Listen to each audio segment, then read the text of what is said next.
제가 여러분하고 함께 지낸 지 한 달이 지났습니다. 생각보다 짧은 시간인데 저한테는 왜 이렇게 길어 보이는지, 아마도 제가 잘 못하는 이 새벽 예배 때문인 것 같습니다. 여러분 아시는 것처럼 한국은 밤이 없는 사회입니다. 밤 11시가 낮이고 새벽이 밤 12시, 1시가 되어야 이제 그 밤인 것 같은 사회인데, 새벽 5시까지 나오시는 여러분의 신앙의 열정을 보면서 제가 느끼는 것은 대단하시다 하는 느낌입니다. 여러분의 어떤 신앙의 그 모습이 이 언천 신앙 공동체의 뿌리이지 않을까 하는 생각을 저는 해봅니다. 오늘 저희가 읽은 성경 말씀, 아마도 이제까지 조금 다른 관점에서 보았습니다. 제목을 걸림돌 또는 디딤돌이라고 제목을 정해봤습니다. 마태복음 22장에는 두 부류의 사람이 나옵니다. 한 부류는 바리새인이고 다른 한 부류는 사두개인입니다. 바리새인들은 예수님에게 와서 가이사에게 세금을 바쳐야 하는 것이 타당한지 아닌지를 예수님에게 묻습니다. 사두개인들은 부활이 있는지 없는지를 묻습니다. 하지만은 이 질문자들의 속내를 바라보면 왜 질문을 했는지 그 이유를 우리는 알 수 있습니다. 정말로 이 두 부류의 사람들이 예수님에게 답을 찾고자 질문한 게 아닙니다. 함정입니다. 한두 번 해본 솜씨도 아니고 아마도 넉수넉란하게 이들은 예수님 이외에 많은 사람들에게 이와 같은 질문을 했습니다. 바리새인들이 만일 예수님께서 가이사에게 세금을 바치지 마라 또는 가이사에게 세금을 바쳐라 라고 어느 결정을 했다고 해서 따르지도 않을 겁니다. 사두개인들, 이들은 더합니다. 그들은 부활을 믿지 않습니다. 영혼은 육체와 함께 죽는다고 그들은 믿습니다. 그런데 예수님에게 묻습니다. 부활이 있는지요? 바리새인과 사두개인들은 예수님을 떠보고 미끼로에 걸리면 여론몰이로 예수님을 짓밟아 버리는 게 속내입니다. 이런 질문들 마땅히 예수님에게는 걸림돌입니다. 다른 말로 한다면 위기에 봉착했다는 겁니다. 어떻게 예수님은 이 위기를 탈출했을까? 어떻게 예수님은 이 걸림돌이 디딤돌이 되었는가 하는 것이 오늘 제가 여러분과 함께 나누고자 하는 내용입니다. 34절을 보면 참 재미있습니다. 예수님 당시 사두개인과 바리새인들은 서로 원수지간입니다. 사두개인이 잘 되는 걸 바리새인들이 좋아하지 않습니다. 바리새인도 마찬가지입니다. 그런데 예수님이 그들의 원수인 사두개인을 묵사발로 만들었다는 소식을 들었습니다. 이 얼마나 기쁜 일입니까? 그래서 무리의 바리새인들이 예수님을 찾아왔습니다. 그 중에 한 율법사, 성경에는 또 다른 표현으로 서기관이라고 되어 있습니다. 이들은 율법의 복사본이라고 말합니다. 율법에 나와 있는 그대로 살아가는 사람들입니다. 율법을 워낙 잘 알고 있기 때문에 신뢰받는 교사들입니다.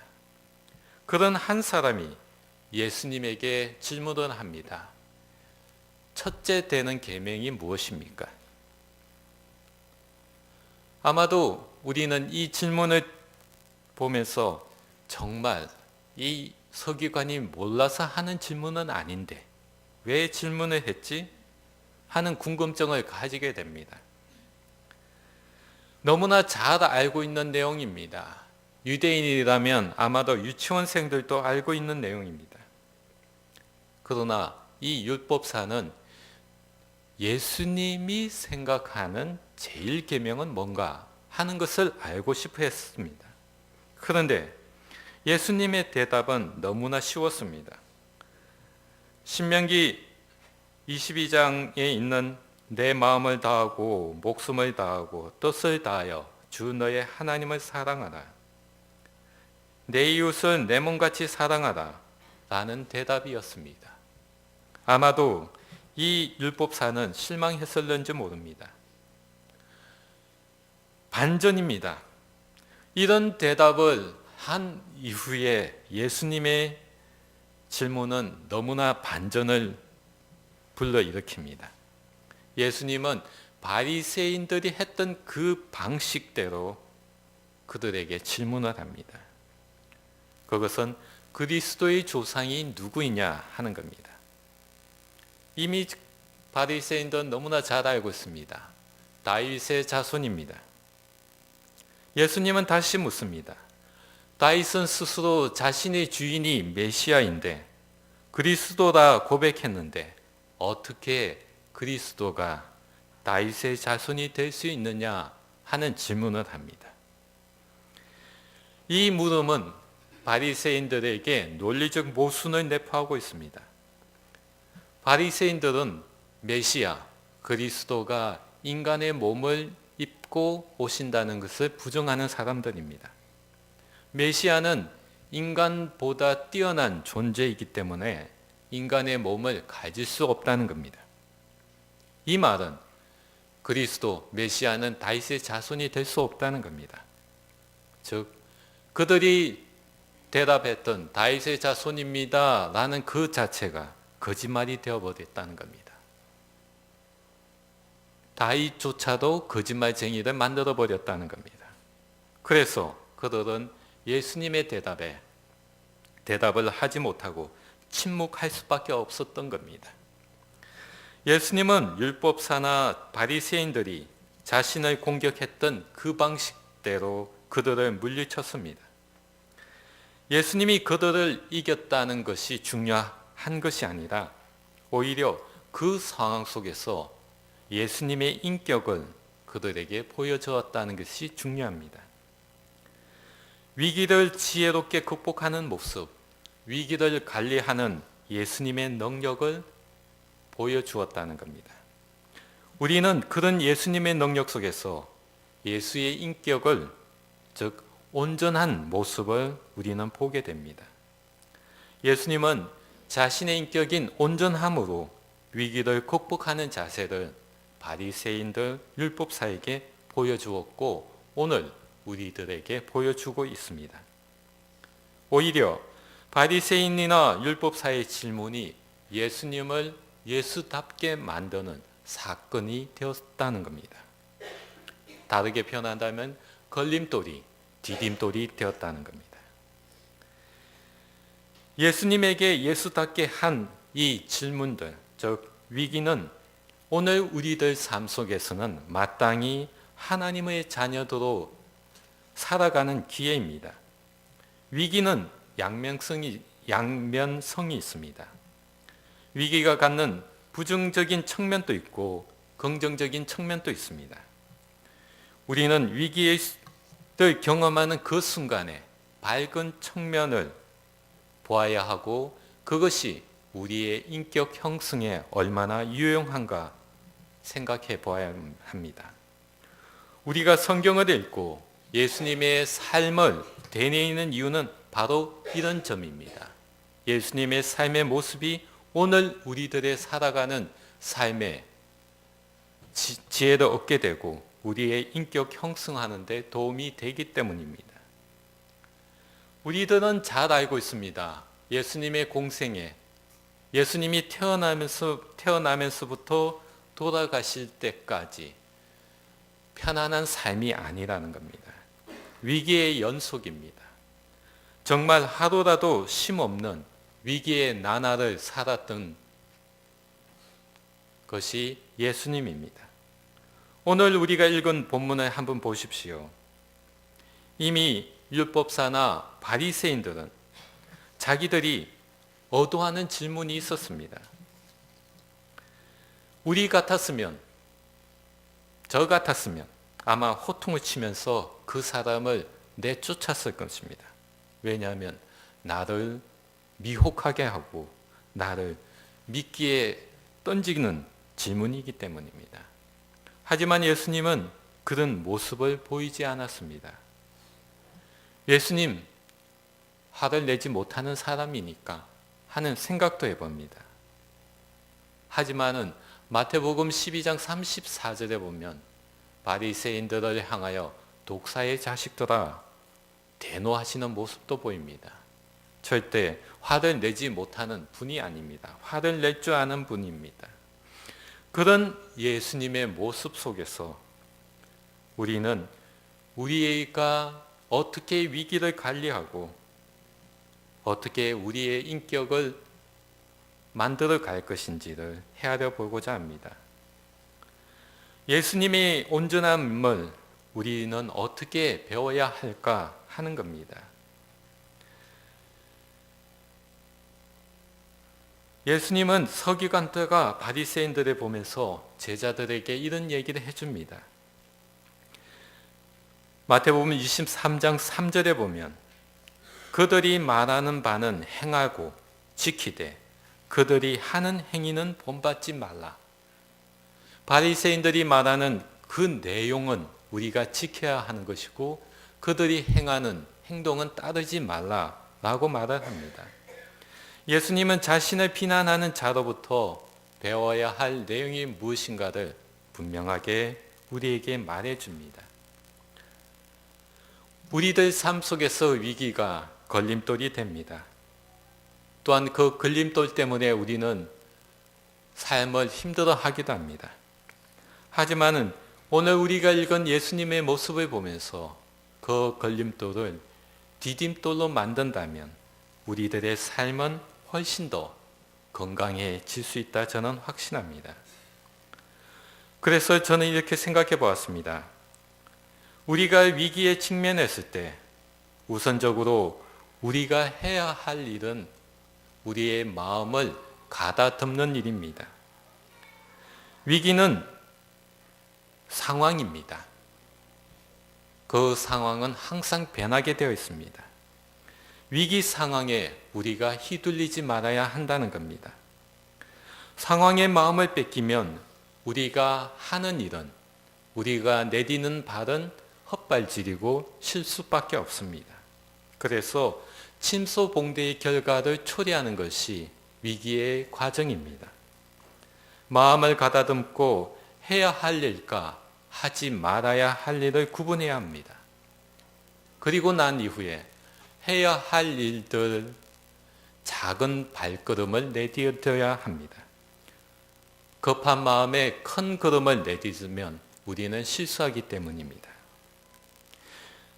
위기는 우리의 내면을 들여다보는 기회입니다. 이제까지 보지 못했던 나 자신을 볼 수 있는 기회입니다. 우리 내부의 변화를 우리는 주목해야 합니다. 우리 안에 있는 하나님의 영이, 성령이 우리에게 메시지를 보내기 때문입니다.